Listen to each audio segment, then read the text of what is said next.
Welcome back, dear students. We were doing law of demand and let's continue law of demand.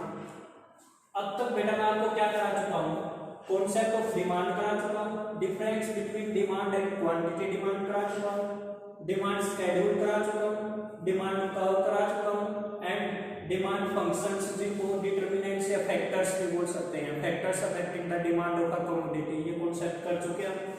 और आज हम करेंगे law of demand. आज ये concept कर लेंगे लॉ ऑफ डिमांड। तो बेटा देखो एक बार, लॉ ऑफ डिमांड क्या बोलता है? लॉ ऑफ डिमांड ये बोलता है जैसे किसी चीज के प्राइस इंक्रीज होंगे तो उसकी डिमांड डिक्रीज हो जाएगी। क्लियर है? अब मैं इस बात को पूरा कंटिन्यू करता हूं। देखो एक बार, डिमांड को अफेक्ट करने वाले बहुत सारे फैक्टर्स होते हैं। There are many factors which affect the demand of a commodity. वो हम लास्ट क्लास में कर चुके हैं। वो कौन कौन से थे अगर आपको याद हो तो वो थे बेटा PX, PR, Y, T, E। ये सारे फैक्टर्स थे जो demand of a commodity affect करते हैं। मैंने बताया था PX price of the own commodity, PR price of the related goods, and related goods are further divided into two parts, substitute goods and complementary goods. Then is Y. Y means income of the consumer, T means taste and preference, E means expectations. These were the four factors which affect the demand of a commodity. दो और factors थे बेटा, वो उनको अभी हम छोड़ देते हैं, अभी इन पे फोकस रखो। PX, PR, Y, T, E. These are the factors which affect the demand of a commodity. अब देखो लॉ ऑफ डिमांड क्या बोलता है।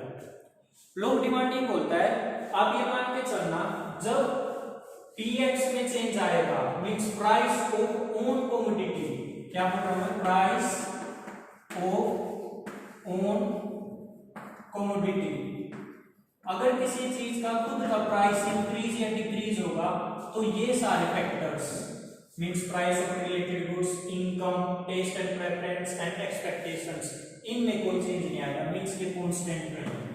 अब ये मान के चलना तो लॉ ऑफ डिमांड ये बोलता है when there will be change in PX there will be no change in PX, Y, T, E। यहां पर कोई चेंज नहीं आएगा। और उल्टा भी बेटा, अगर इनमें से किसी एक में चेंज आ रहा है, PX, Y, T, E, इनमें से किसी एक में चेंज आ रहा है तो PX price of own commodity में कोई चेंज नहीं आएगा। तो क्लियर कट एक बात है, अगर इसमें चेंज आया तो इनमें से किसी एक में कोई भी चेंज नहीं आएगा, और अगर इनमें से किसी एक में भी चेंज आया तो इसमें कोई चेंज नहीं आएगा। ये मान के चलना। अब लॉ ऑफ डिमांड भी यही बोल रहा है बेटा, एक बार पढ़ के देख लेते हैं, मैं बता देता हूं लॉ ऑफ डिमांड क्या बोलता है। सबसे पहले लॉ ऑफ डिमांड ये बोलता है other factors remaining constant. Other factors ये हो गए बेटा, ये सारे अदर फैक्टर्स हैं, अदर फैक्टर्स, ये अदर फैक्टर्स हैं। तो ये बोल रहा है other factors remaining constant means ये तो सेम मान के चलो। When the price will increase, when the price will increase the demand will decrease. कौन सा रिलेशन हो रहा है? नेगेटिव रिलेशन हो रहा है ना, और हम नेगेटिव रिलेशन को इनवर्स रिलेशन में बोलते हैं means negative relation is also known as inverse relation. Clear है? अब लॉ ऑफ डिमांड देखो ये बात बोलेगा, अब हम इसको रीड कर लेते हैं। देखो लॉ ऑफ डिमांड क्या बोल रहा है, the law of demand states that, states mean है यहां पर tells that other things remaining constant. ये अदर थिंग्स रिमेनिंग कांस्टेंट लिखा हुआ है, what does it means? It means PX, Y, T, E ये कांस्टेंट है। मींस मैं अगर इनको बोलूं ये क्या है, PR, Y, T, E ये फैक्टर्स तो कांस्टेंट है और इसमें चेंज आ जाएगा। देखो quantity demand increase with the decrease in own price, ये बात बोल रहे हैं। अगर मान लो ओन प्राइस डिक्रीज हो रहा है तो डिमांड इंक्रीज हो जाएगी, ऐसे लिख रखे हैं बात। तो देखो quantity demand increase, quantity demand increase with the decrease in own price. अगर प्राइस डिक्रीज हो रहा है of the commodity, commodity means goods और services, and vice versa, vice versa means इसका अपोजिट, अपोजिट ऐसे अगर प्राइस इंक्रीज होगा तो डिमांड डिक्रीज हो जाएगी। ये बात बोलता है लॉ ऑफ डिमांड। एक बार और लॉ ऑफ डिमांड क्या बोलता है बेटा, other things remaining constants. Other things means ये सारी PX, Y, T, E, sorry PR, Y, T, E ये अदर फैक्टर्स होते हैं। other things remaining constant, when the price will increase the demand will decrease and vice versa, या फिर ऐसे बोलो when the price will decrease the demand will increase and vice versa, that is law of demand. ये बेटा law of demand, ठीक है। अब next topic देखते हैं।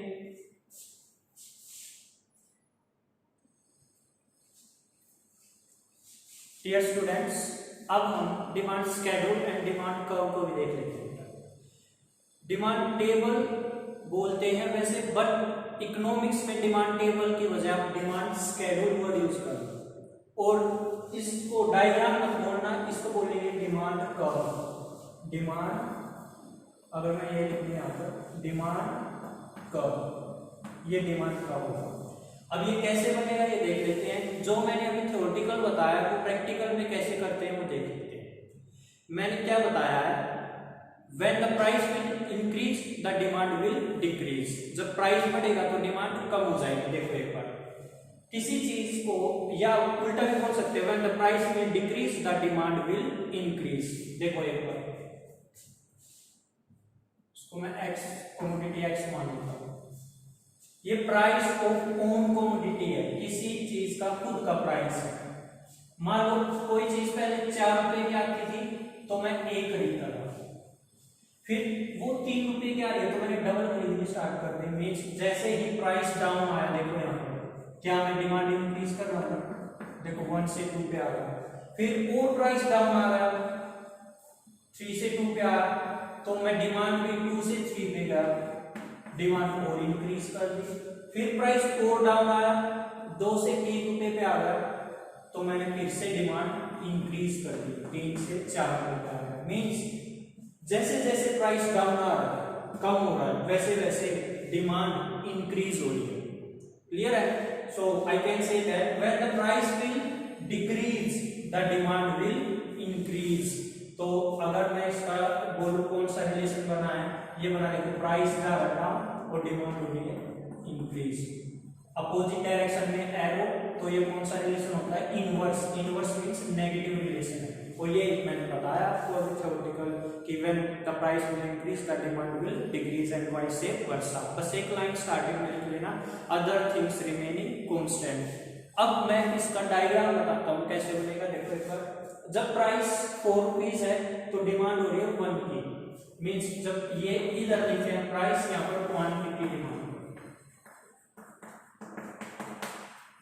देखो बेटा, जब प्राइस 4 रुपीज है तो मैं 1 यूनिट परचेज कर रहा हूं, तो 1 के सामने और 4 के सामने ऐसे पॉइंट लगा लो।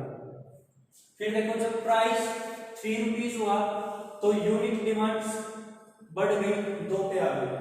तो जब प्राइस 3 रुपीज हुआ तो यूनिट डिमांड इंक्रीज हो गई, ये यहाँ पर आगे देखो जब प्राइस और डाउन आया, 2 रुपीज पे आया तो यूनिट की डिमांड और इंक्रीज हो गई, तो ये 3 पे हो गई, ये 2 पे आया तो ये 3 पे यहाँ पर आ गया। फिर और देखते हैं, प्राइस और डाउन आ गया, 1 रुपीज पे आ गया तो डिमांड कितने पर हो गई, 4 पर हो गई। अब ये 4 के सामने कर पॉइंट लगा, 1 के सामने और 4 के सामने। अब इसको मिला दो ऐसे, अगर आप चाहो तो ऐसे बना सकते हो।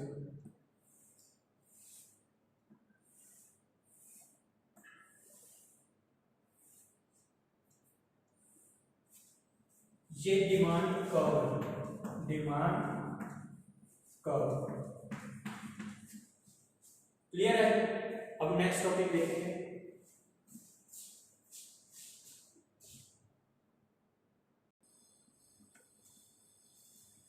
नेक्स्ट देखते हैं बेटा, assumptions of law of demand. जब मैंने लॉ ऑफ डिमांड बताया, सबसे पहले एक लाइन बताई, other things remaining constant. Means other things में क्या क्या आता था, PR, Y, T, E, ये सारे फैक्टर्स आते थे, वो मैंने डिटेल में लिख दिया। क्या assumption, assumption में होता मान कर चल लेना, मींस मानना, किसी चीज को सपोज कर लेना कि जब Px मींस देखो ये होते हैं ना factors, Px, PR, Y, T, E, means जब इसमें चेंज आएगा, इनमें से किसी एक में भी चेंज नहीं आएगा। यही बात मैंने लिख दिया बेटा। देखो एक बार, assumption of law of demand. Law of demand क्या बोलता है, price of related goods do not change, means price of related goods में कोई चेंज नहीं आएगा। Taste and preference remain constant, constant means same, preference and taste same रहेगी। There is no change in income, income of the consumer में कोई change नहीं आएगा, ये मान के चलना है। There is no change in expected price, future में जो प्राइस इंक्रीज या डिक्रीज होना है उससे रिलेटेड कोई चेंज नहीं आएगा, ये मान के चल लेना जब लोगों की डिमांड आप करोगे। ये